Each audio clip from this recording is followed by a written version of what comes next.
Hello everyone, welcome to a new video series, Deep Web Gaming, where I go through the obscure of the obscure, the niche of the niche, to talk about games that would never get coverage otherwise, never see the light of day in mainstream circles, and might even be a little bit works in progress, but games I thought at least are interesting to talk about and make you all aware of, and just as a chance, as an exercise to give feedback to people who maybe can never hope of getting larger feedback just because how tiny the release is.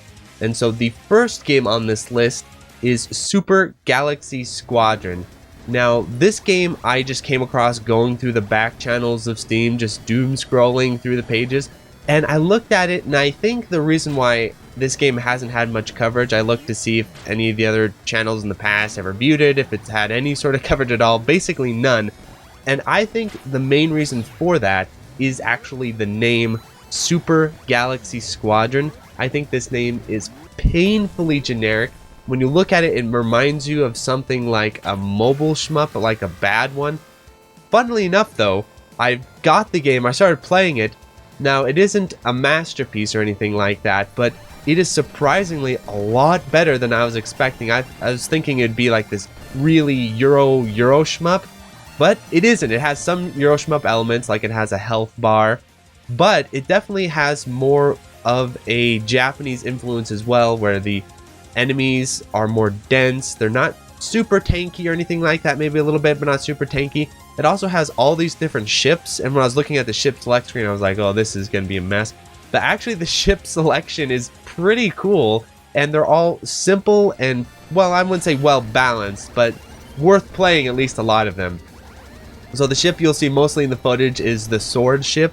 This thing is a lot of fun. Now, Super Galaxy Squadron, I think, visually looks excellent. I was really surprised on how excellent the visuals are. The game actually reminds me a lot of Soft Star when it comes to the visual presentation. I almost wonder if there might be some sort of relation between this game and Soft Star, like visually.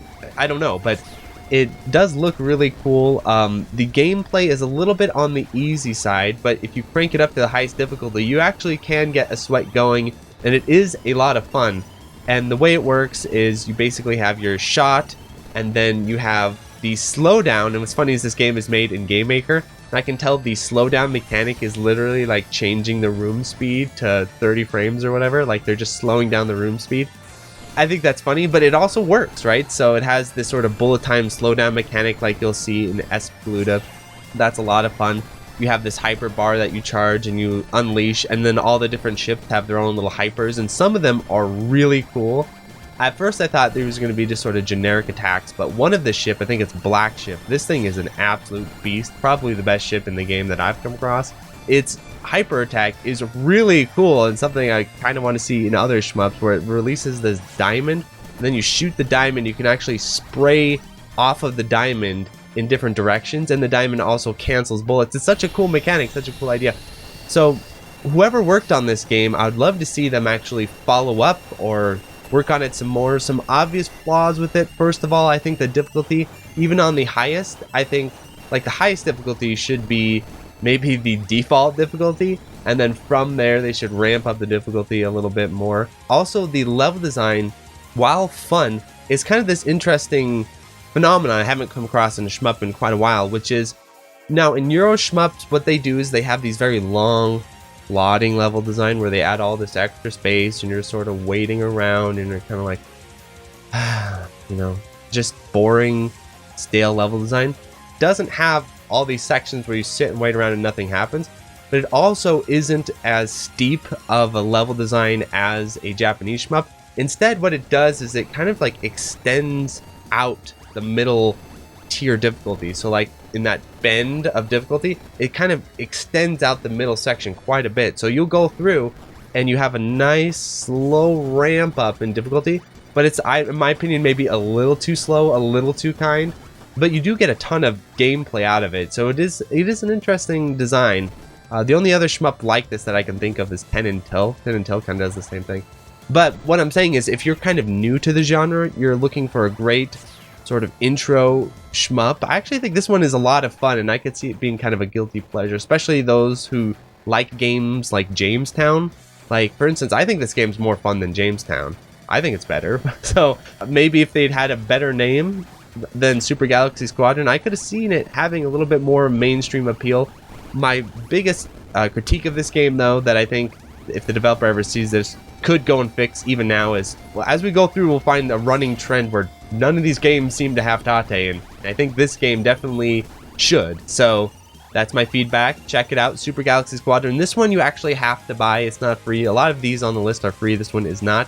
Up next is Red Pulse by Boghog. This one I basically was one of the motivating forces to make this video, to be honest. So Boghog, for you all that don't know, is behind Mechanical Star Astra, which is still in development, and of course Gunvein, which is coming out very soon, this month, next month, somewhere in that window.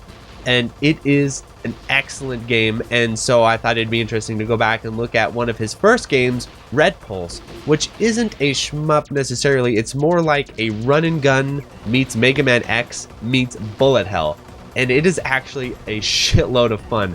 So the way it works is you have a movement system very similar to Mega Man X, where you have a very highly controllable jump and you can output a shitload of bullets, and it has some sort of platforming feel to it.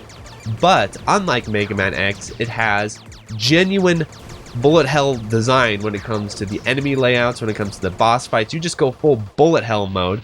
And it also has different mechanics movement wise. So there's two versions of this game. There's standard default Boghog version, but I also convinced him to make a sort of arranged version. I think it's called Mark II. And that's actually the footage you're seeing here, where I convinced him to have a fully cancelable dash, and then you're always powered up.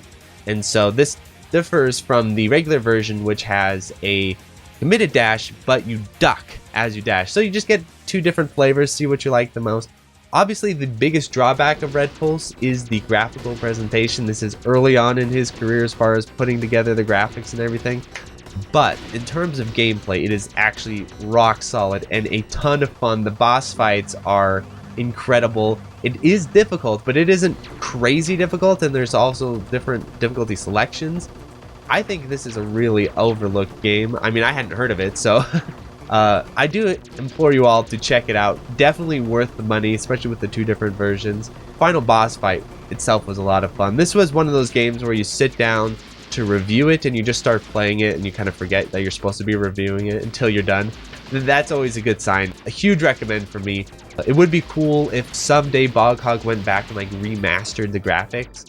But as far as the gameplay, it is absolutely a ton of fun. And I think if people were more open-minded to speedrunning obscure games, this could actually be a really cool speed game because of its momentum, its free movement. You can airdrop. It's a ton of fun. So definitely check out Red Pulse. After that, Laser Raymu. So this one I remember seeing on Jamer's channel at some point long ago. The only way you can find it these days, I believe, is on the shrine. So search Laser Raymu and it'll probably take you to the shrine. And then the shrine gives you like an ISO file, so then you have to mount the ISO file to get the game. But after you go through all that, you can get it running. And this game is really cool. Of course, you're looking at it, you're thinking, oh, it's a Toho game. Then there's a million Toho fan games. But this one I think is a little bit different because it has a lot of cave influence. More so than just being a Toho fan game, where the level design feels much more along the lines of cave than Toho. And then the difficulty. This game is a mean bastard, but a ton of fun. And it's pretty well polished. My biggest critique here, one is, come on, add Tate. If you're going to go the cave route and make it more cave, add some Tate. The other one is I think it's a little unbalanced in terms of just some of the basics, where I think the enemies are a little bit too tanky. And there's a few sections with the bullets that feel a little funky. And you can actually change whether you go from weighted, so you can have like artificial slowdown, or unweighted. I'd actually recommend when you first play the game, turning on the weight, because this game is brutal and difficult. It's a mean beast, but it's actually a ton of fun. So you can get it for free. Just find it on the shrine. I think it has been abandoned. It's basically abandonware, which is a shame, because I think with some more work, with some more polish, with some more, just a little bit more effort on the devs part, he could absolutely bring this to Steam and have it be more, a little bit more mainstream rather than abandonware. I think it is a really fun game though. So definitely check out Laser Raymu. Up next on the list, wait, Tiger Shark? Why is Tiger Shark on the list? It's actually not Tiger Shark you're looking at here. This is the game Twin Tiger, which is absolutely a sort of fan homage game to Tiger Shark.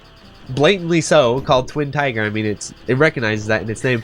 What's funny though is it's actually quite a bit different. Even though on the surface it looks like Tiger Shark, it plays not much like it, other than some of the basic mechanics and everything. Like it has checkpoints and all that sort of stuff. But as far as like the underlying shmup design itself, it's much more modern, and I actually think it's a ton of fun. So this is by a little developer, Wide Pixel Studio, something like that, founded on itch. And what's funny is when I was reading the name Wide Pixel, I was thinking like, why is it named Wide Pixel? Your pixels look normal. But I think the reason why is because this game is a 16:9 shmup. But what makes it interesting is it's 16:9 vertical, not 16:9 horizontal. So what's funny is if you play this horizontally, it's like even more narrow of an aspect ratio, which probably drives you crazy. But if you flip it tate and you get the full 16:9 rotation, it actually looks awesome. And I think this is one of the most interesting things about this game, is actually not that it's a Twin Tiger sort of clone, but that they're working in the 16:9 aspect ratio, especially for these kind of more old school-ish feeling shmup. It gives you all this extra reaction time.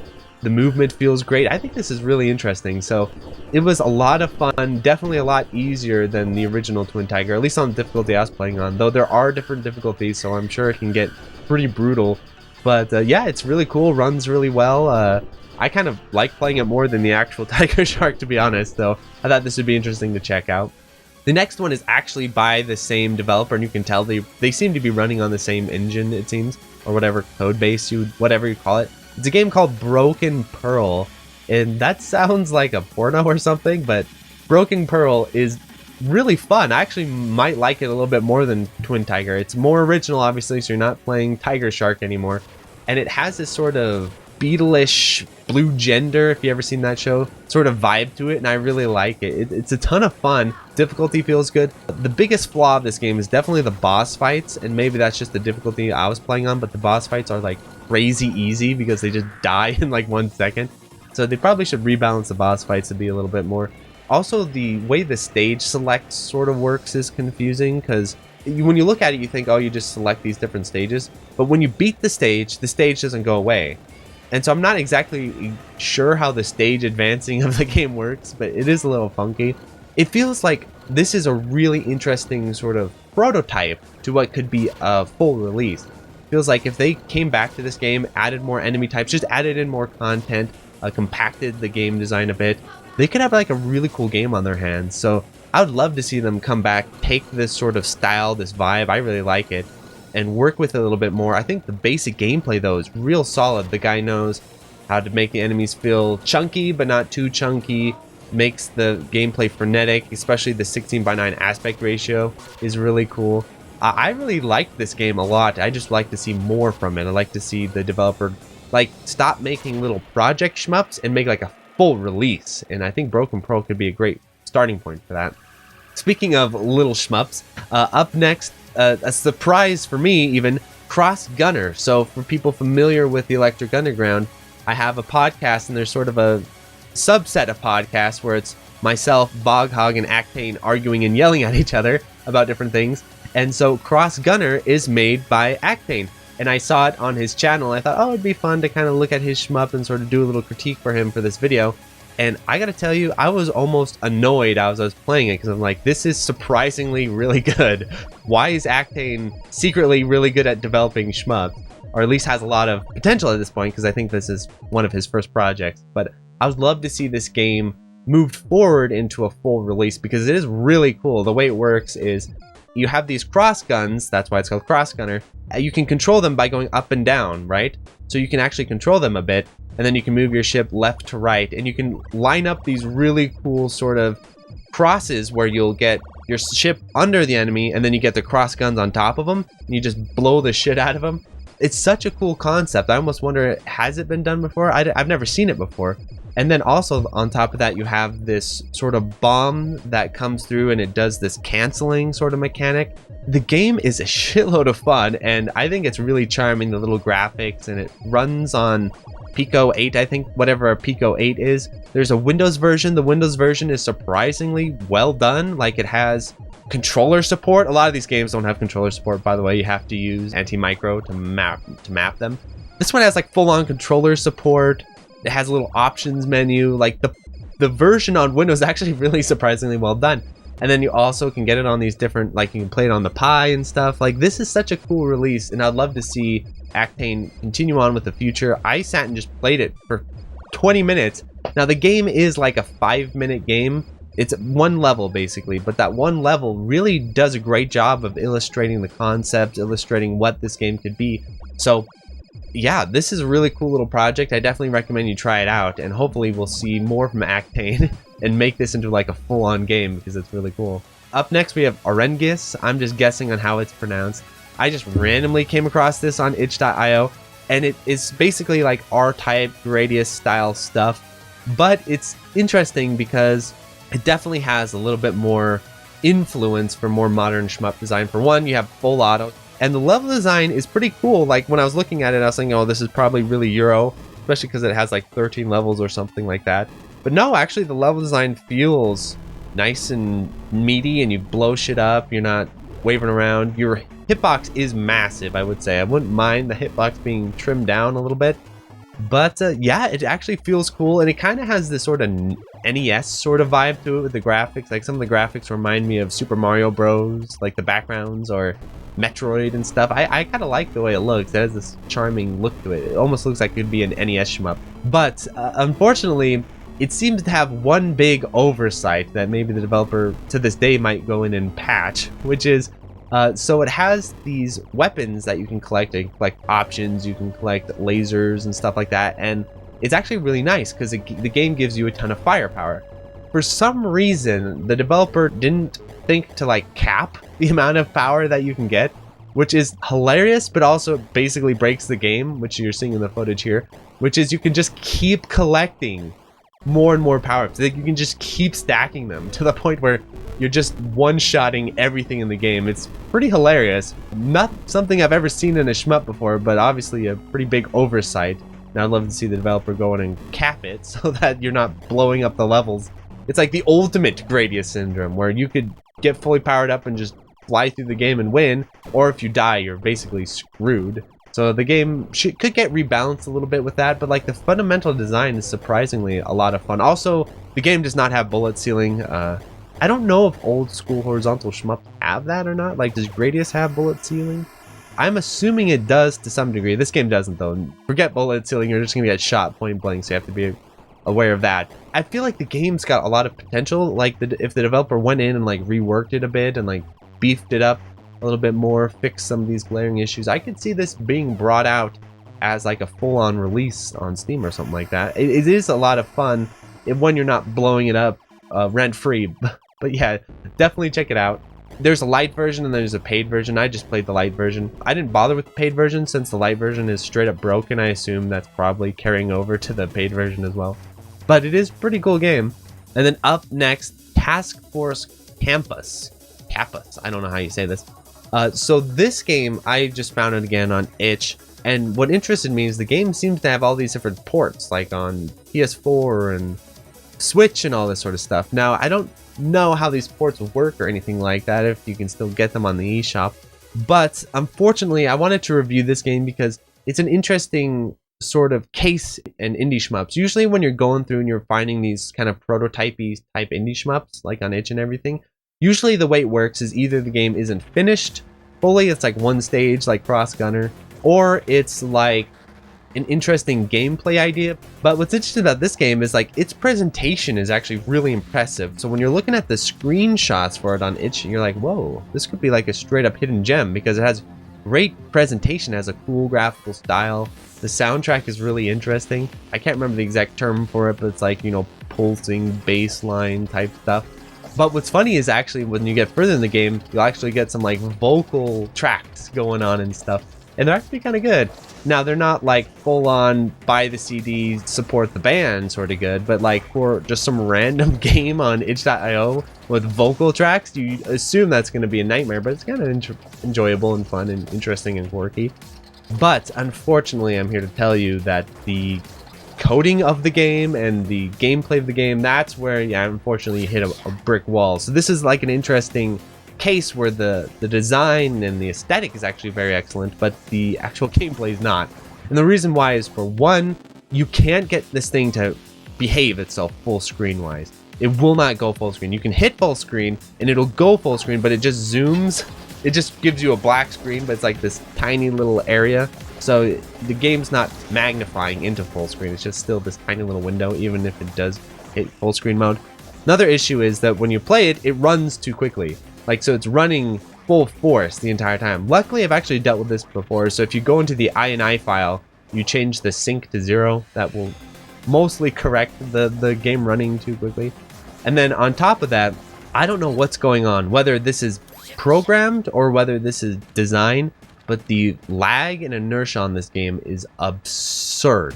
It is crazy high and makes it awkward as hell to play. So I don't know if it's actually coded in, that the developer thought it was a good idea to like have this inertia coded into the game, or if it's like some kind of programming oversight. But whatever it is, the game does not play well in the slightest, to the point where even the most basic patterns are like difficult to dodge, not because they're hard to read, but because it's hard to move your ship because it's so slow and laggy and wacky and weird.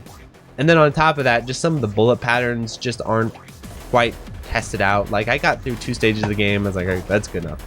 You get to this one boss and it's like this giant crab. Looks cool, right? And you're playing it and it just insta lasers. There's no warning, there's no wind up, it just laser. The basic stuff like that really overlooked.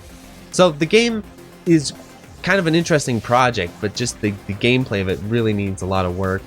But still, I would like to see it get patched and updated, you know, remove the inertia, start adding in more tells to the enemy patterns, all that sort of stuff.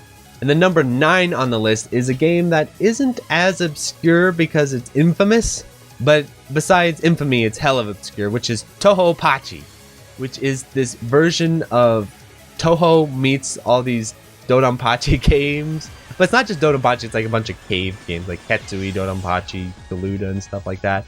And it's just straight up taking the sprites out of them and using them. But it's definitely programmed, you can tell, through some other medium. It's just using the sprites. The game is super interesting, obviously highly illegal in terms of copyright infringement or anything, so you have to get it on the shrine. It's not an official thing you can buy or anything. But as far as like a fan game, I guess you can consider it, it's a ton of fun. The patterns are surprisingly well done. It's a little bit janky, of course. The graphics are a little bit janky.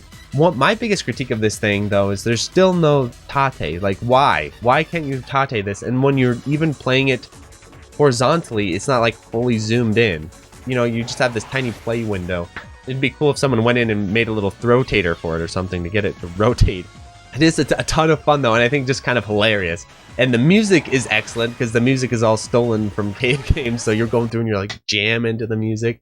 It sounds hella good, you know, it's all these cave arranges, mostly from DFK and SDOJ and stuff. If you're like someone who's a Toho player, but you want that cave touch to it, kind of like Laser Raymu, but the more hacky version of it. But it is kind of cool and kind of funny, and something I could definitely see people playing in like a shmup slam or in like relays or something. You have to get this one on the shrine as well. And then the final one on this release is actually made by a patron who wanted me to check it out, and I thought, well, why don't I give you my feedback on it in this video, which is called Tail Gladiator. And it's a joust style game, but with fish. And the way it works is you swim around and you actually have to flip around and hit the other fish with your tail. And you hit them with your tail, it turns them into little fish, then you eat them. I think the idea behind this game is actually a lot of fun, but there are some issues that I want to sort of give them feedback on, because that's part of the point of this video, is to give them feedback. Yes, I think the idea of having the fish is kind of cute. One thing is that obviously, because your fish are underwater, the game looks really static, because when you're underwater, you should have like, your fish should have like little bubbles coming out of them, or like when they swim, there should be like little bubble trails or something like that, like animations of the water, like bubbles and that sort of stuff. And then another thing is kind of the way the enemy AI works. It's like crazy passive. Even if you get further and further into the game, like the enemy fish kind of, I'm not sure what exactly their coding is, but they're pretty chill. They're like, yeah, you know, doing their thing. And you get further and they get a little bit more aggressive fish. But I would say from the beginning, have it more compact, have it more aggressive, kind of like Pac-Man, right? Think of Pac-Man style level design where they're kind of stupid in the beginning, but they're still sort of wandering around and there's still obstacles. And then pretty quickly, they start to get more and more aggressive. I think this game would really benefit from that. And then the other thing that stands out, of course, you can't tell really from the footage, but when you play it, you can definitely tell is this game has a shitload of movement inertia, like a ton. Probably some of the most movement inertia I've ever seen in a game. And I'm pretty sure the reason why is because he wants the inertia to be part of the gameplay, where you're swimming around and then you flip around, and when you flip, you know, you use the inertia to flip. And if you can see here, you can like swim in these crazy circles and stuff using the inertia. But the problem with that is basically outside of swimming forward and flipping around, the rest of the time when you're trying to navigate the screen, it is an absolute nightmare because of how heavy the inertia is.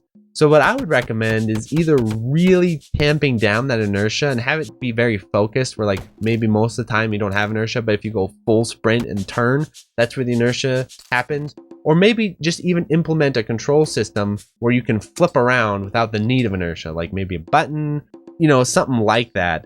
Because otherwise what happens is when you get into the higher enemy counts and stuff like that, why not just like do these spins and things like that? Because you can't really control your ship or control your fish super precisely. Or after you hit something, like tracking them down and eating them is kind of a crazy pain. This amount of inertia gives the game this really floppy sort of feel to it. And so I think if you tighten up those controls, make that inertia either non-existent or only specifically happening when you need to flip your tail around, or maybe just have a button command for the tail. So I think those are sort of the main things. But the idea of it and like the gameplay flow is actually a ton of fun. And I could see it being like a really fun little arcade game. It just needs, I think, a little bit more polish. Definitely in terms of making some bubbles and things happening and having the fish move around a little bit more. And so it's on its way, but it's not quite there. So thanks so much. I hope you all enjoyed this video, enjoyed me looking at more obscure games, maybe getting you to look at them yourself a little bit. Yeah, adios everyone.